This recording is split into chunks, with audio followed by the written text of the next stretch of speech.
आप सभी को माघी पूर्णिमा की हार्दिक शुभकामनाएं। आप सभी को सबसे पहले बताते हैं ये सबसे बड़ी पूर्णिमा होती है, इसे देव पूर्णिमा भी कहा जाता है। तो आइए जानते हैं कब है देव पूर्णिमा, क्या इस दिन नया व्रत शुरू कर सकते हैं। संपूर्ण श्रेष्ठ जानकारी हमारी इस वीडियो में आपको मिलेगी। जैसा कि माघ पूर्णिमा के दिन इस बार दुर्लभ संयोग बन रहा है। इस दिन 27 नक्षत्रों में सबसे श्रेष्ठ नक्षत्र है पुष्य नक्षत्र योग, जो कि अपने आप में अद्भुत है, श्रेष्ठ है। पूर्णिमा व्रत माता लक्ष्मी सत्यनारायण भगवान को समर्पित है। इस दिन चंद्र देवता महादेव की पूजा होती है। पूजा करने से हरी बीमारी दूर होती, कथा में भी वर्णित है। इस व्रत को अगर किया जाए तो संतान की, रोग की, धन की जो भी समस्याएं तुरंत दूर हो जाती हैं। अगर जीवन में हार चुके हैं, अपने जीवन में जिस कामना संकल्प के तहत इस पूर्णमासी व्रत को करेंगे वह तुरंत ही पूर्ण हो जाता है। भले ही 32 पूर्णमासी का व्रत हो या फिर सत्यनारायण का व्रत, जरूर से शुरू करें, इसका अनंत गुना आपको लाभ मिले। इस बार अगर आप नया व्रत शुरू करना चाहते हैं माघी पूर्णिमा से, तो निश्चित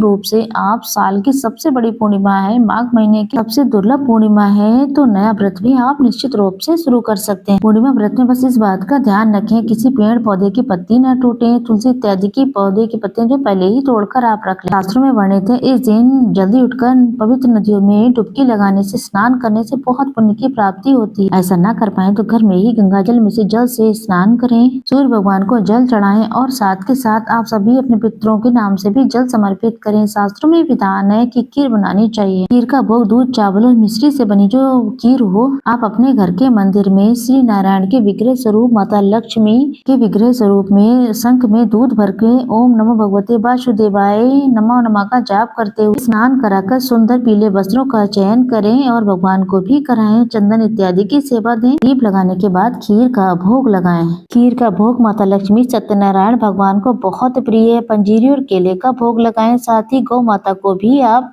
प्रसाद का हिस्सा दें। जैसा कि आपको पता है शिवलिंग पर महादेव के मस्तक पर चंद्र देवता विराजमान है। शिवलिंग पर पूर्णिमा के दिन अगर कच्चे चावल, जो कि पूर्ण चावल हो, दूध, पंचामृत और सफेद पुष्प इत्यादि समर्पित करते हैं तो चंद्रेश्वर महादेव, मौली महादेव की जय कहते हुए सारे काम आप सिद्ध हो जाएं। इस बार 2026 में पूर्णिमा 1 फरवरी की सुबह 5:52 के आसपास से शुरू होगी और माघ पूर्णिमा का समापन 2 फरवरी 3:38 के आसपास हो रहा है। ऐसे में उदय तिथि का मान रखते हुए आप 1 फरवरी दिन रविवार को पूर्ण रूप से रात्रि और दिन के आधार पर पूरे दिन और रात्रि में सूर्य मुख को देखते हुए 1 फरवरी रविवार को माघी पूर्णिमासी का व्रत किया जाएगा। यही स्नान, ध्यान, व्रत, उपवास की पूर्णिमा रहेगी। जैसा कि मैंने आपको बताया है, माघी पूर्णिमा के दिन पुष्य नक्षत्र का संयोग हो रहा है। 27 नक्षत्रों में सबसे श्रेष्ठ नक्षत्र है। इसका समय रहेगा 1 फरवरी 2026 1:34 से 1 फरवरी रात्रि 11:57 के आसपास। पुष्य नक्षत्र में किसी नए कार्य की शुरुआत की जाए तो रवि पुष्य नक्षत्र रहेगा, ये बुकी बहुत श्रेष्ठ है। इसके साथ ही प्रिय श्रोताजनों, आप सभी जानते होंगे गंगा स्नान भी सुबह की पूजा का सुबह समय रहेगा 5:34